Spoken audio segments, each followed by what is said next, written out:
What's up, Rubits? Little Big Robots back with another video. Today I'm going to be doing a non-toy related video. Sorry for that. But this is kind of like a toy, so I wanted to cover it because it's been a really fun thing to play with.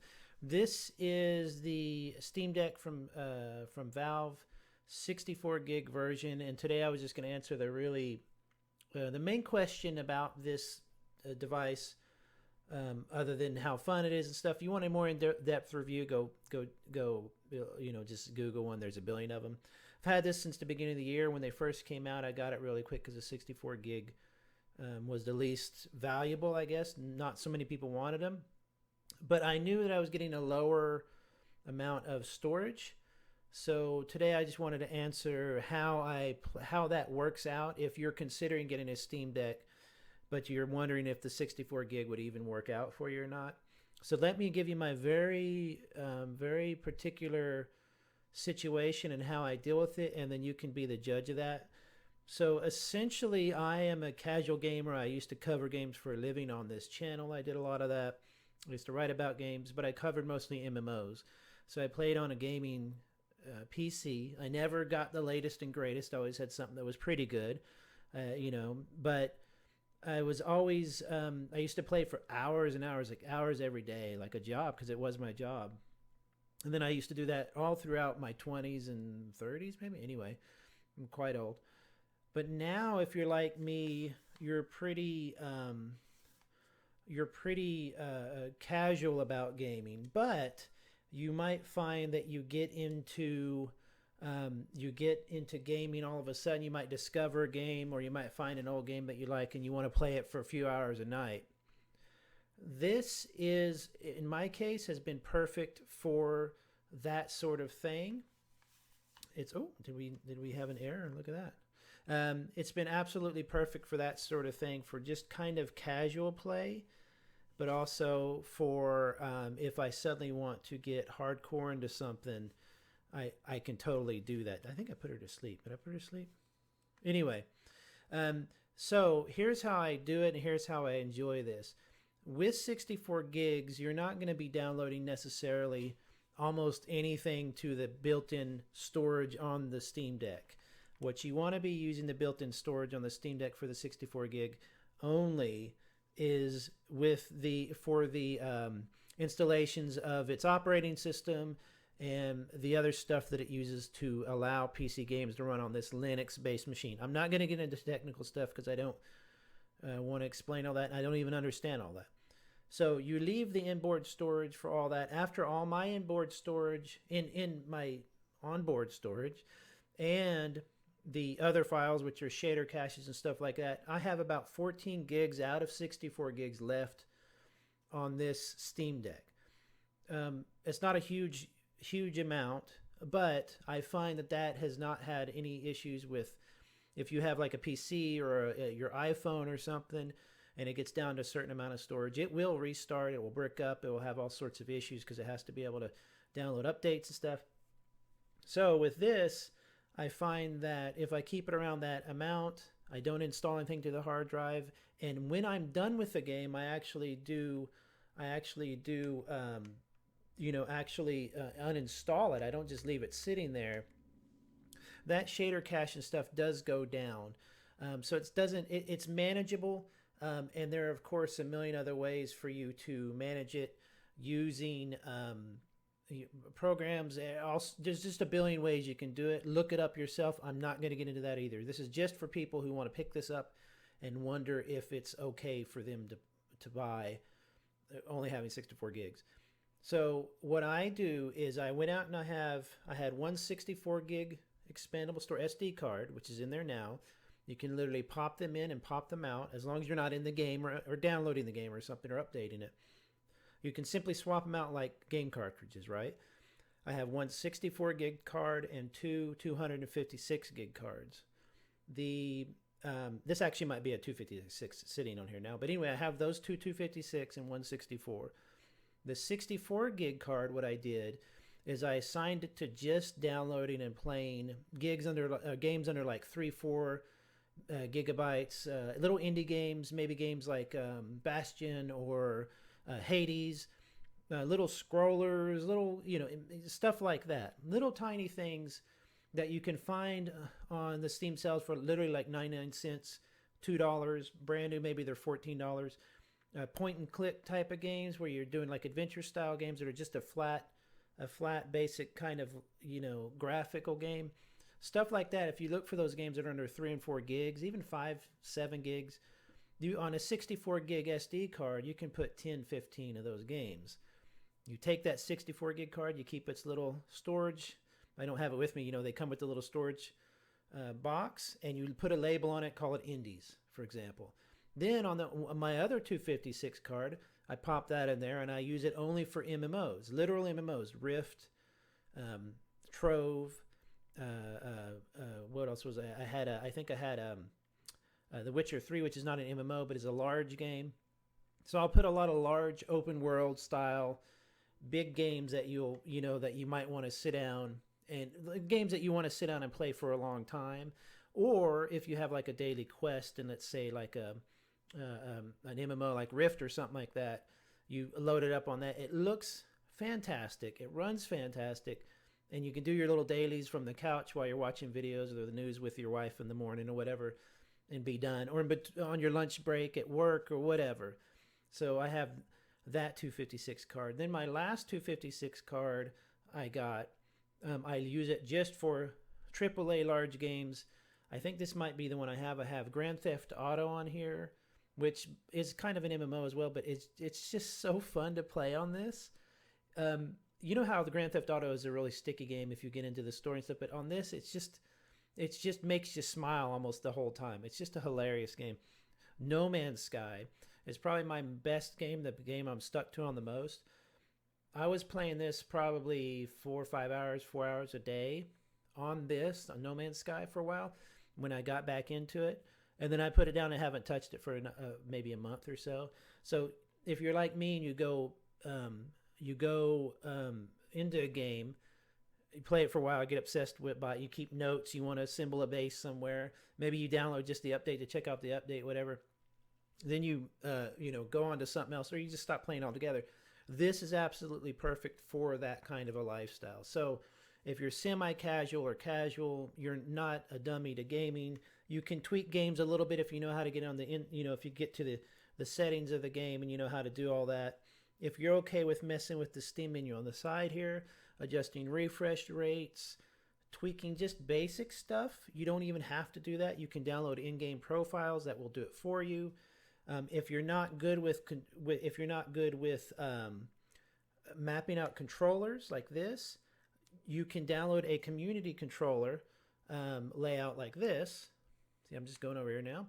You can actually find new ones from the community, and you can download those. So somebody who has played this game for 43,000 hours and has the perfect Steam Deck controller layout, you can literally just download that from Bobby Sue, the person who made it, and then you have a fantastic controller layout.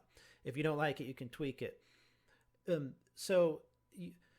This is really good for people like me, maybe a little older, like yourself, or college student or something that you want to give this to who doesn't want to tweak a lot of stuff, but does have some basic knowledge.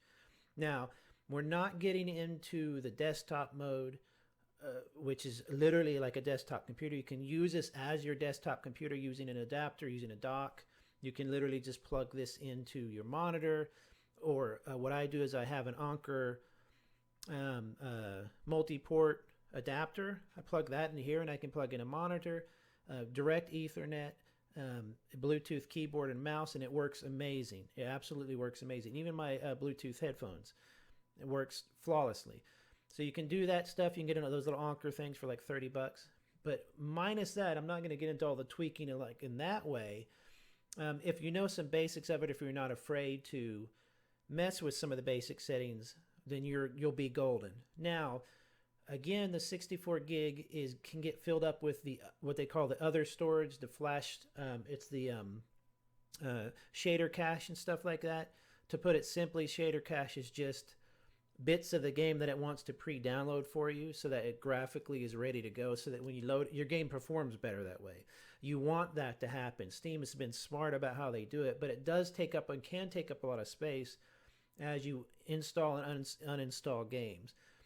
For me to stay on top of it, I don't really go into the desktop mode, tweak it. I've messed with that.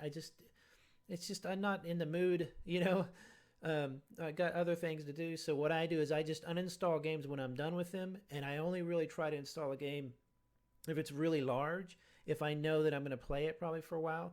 For example, I did Horizon Zero Dawn. I downloaded that. It was like, I don't know, dirt cheap. And then I realized it was like a stealth game or something. I just was completely turned off, but it looked and ran amazing. I uninstalled it, and I never had leftover bits from it or anything, if that makes sense. As far as I can tell, it didn't. The other storage didn't go up and stay up. Once I uninstalled it, it seemed to drop. So it's great for plugging in and playing and just having a good time for a couple hours. Battery life is 2 to 4 hours depending on the game. If it's a really basic game, maybe 5-6 hours, like a little basic graphic game. So, but where it really shines, where it is probably the best game I have, or the best system I've ever had, and I've had gaming PCs, iOS devices, Android devices, everything, Switches you can see up there. I've had all those different things. Where what I really like about this is the year 2000 to like 2014 era games. Like, for example, Fallout New Vegas, which I can't remember when it was made, but I played it years ago and I haven't played it since.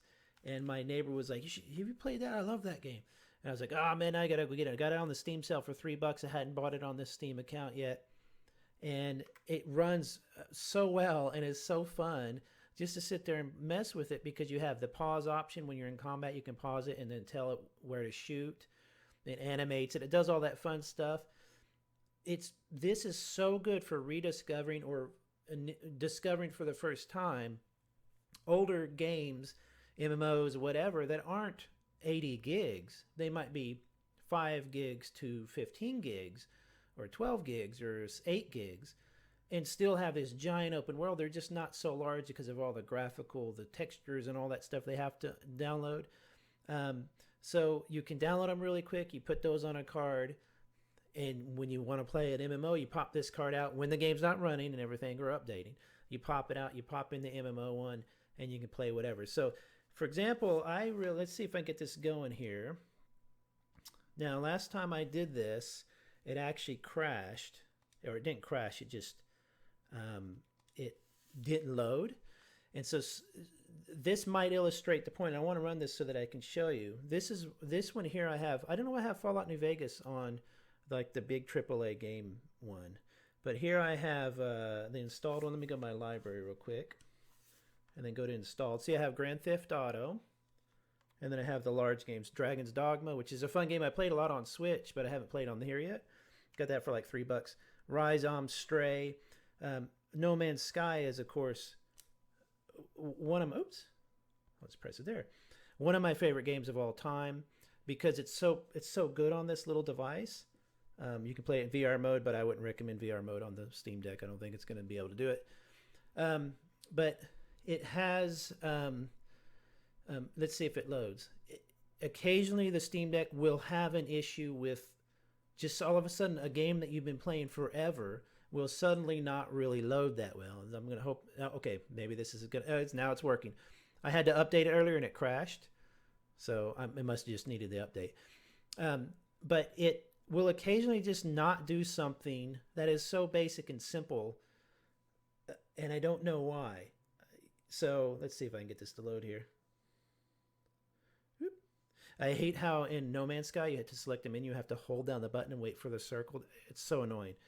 But so essentially, this is great for those 2000s, 2012 era golden age of game where you could get like this giant Skyrim, games like that, or the shooter guns, the really famous ones with the shootery people who go over to like Afghanistan and they always have a beard and they're always gruff. Those games are a blast, and the original ones are really small compared to how big they can be these days. Get those on like discount for like $3, $10, $7, $2, whatever.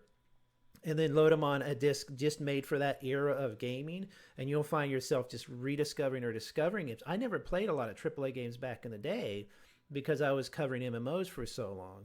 MMOs were my obsession and my job, and they were literally my job for 4 years. So like I didn't really get a chance to play a lot of AAA console type games, and now you can get those for like $3 on this, and it's absolutely. Let's see if it's going to load. No Man's Sky tends to load forever on this screen anyway. Everybody knows that who plays it. But something like a No Man's Sky or Vegas, Fallout New Vegas, Skyrim, one of those games where it's a sandbox is so good for this. You're not going to get 10 hours of gameplay out of it, but you're going to get 2 or 3 and then have to plug it in. And that charger is amazing. By the way, it works amazing on your phone as well.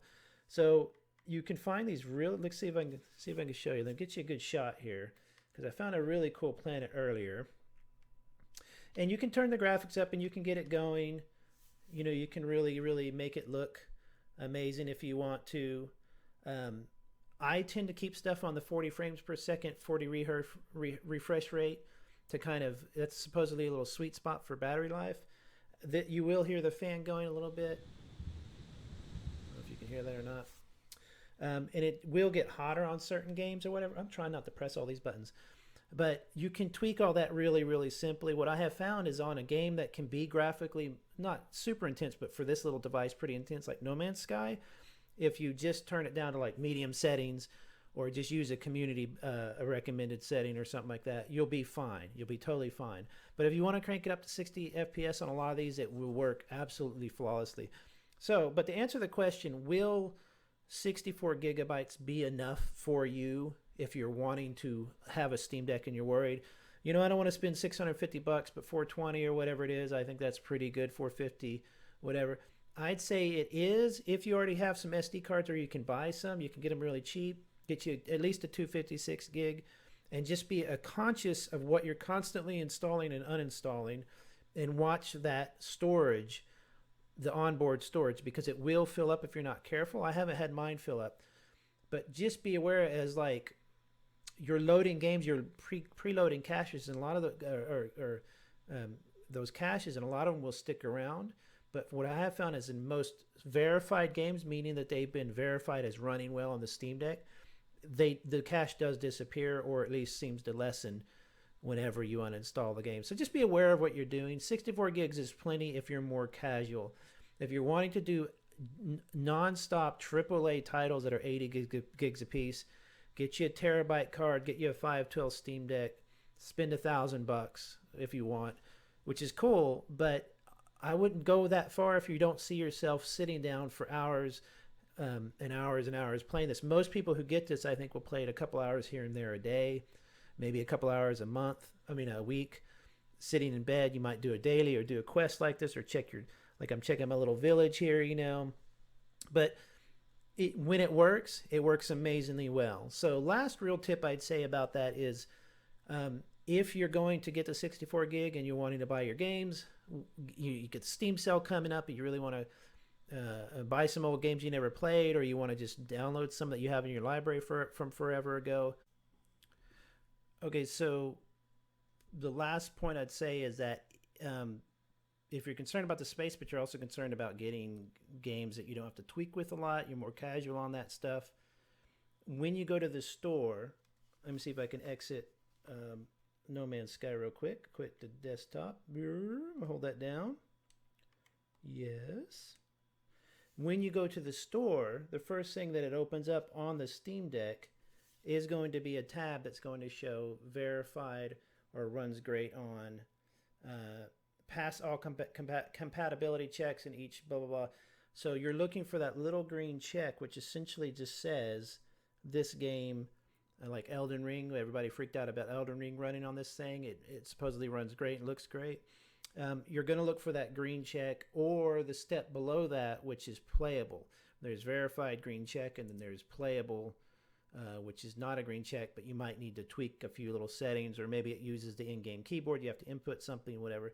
So that's that's a thing that is, when I decided just to stick with verified and maybe playable with, but mostly verified games, I've had no problems whatsoever. They're usually on dirt cheap sale because Steam wants to push those games, you know, for the Steam Deck and stuff like that. So and the developers want you to play them again because you haven't played them in a while, and they're putting them on sale for $3 when you get a Steam sale, or just randomly you get a sale. Stick with verified or stick with the one below that, and don't be afraid to go back and check on, like, just look up an old title you might have played back in the day. Let's say like Fallout New Vegas. Check it out, download it, and see what happens, because I have discovered magical things on this. It just works really, really well. It just has the occasional burp, kind of like a gaming PC, where it'll just lock up. Not really, but like the game won't continue to run, or just stuff like that. If you run into that kind of a thing, don't freak out about it. Just restart it, force restart it. But I'd also recommend just having patience. If it's down, the download speeds aren't the greatest, so let it download. Just let it sit there, download your game. So there's a lot of little things they need to tweak about this, but they are updating it a lot, and it's a really great little console. So if you're casual, you want to not spend that much money, you only want to spend the minimum on this, go for it. Just be aware of what you're constantly downloading and installing and uninstalling, and use your SD cards in a decisive way, and you'll also find that you're not constantly hunting after games, doing that uninstall, reinstall that leaves some of those caches behind and stuff like that. So anyway, just a quick casual kind of review thing of the Steam Deck. So stick around if you want to subscribe. I do usually robot toys and stuff content. So have a good day, everybody. I'll talk to you later. Bye-bye.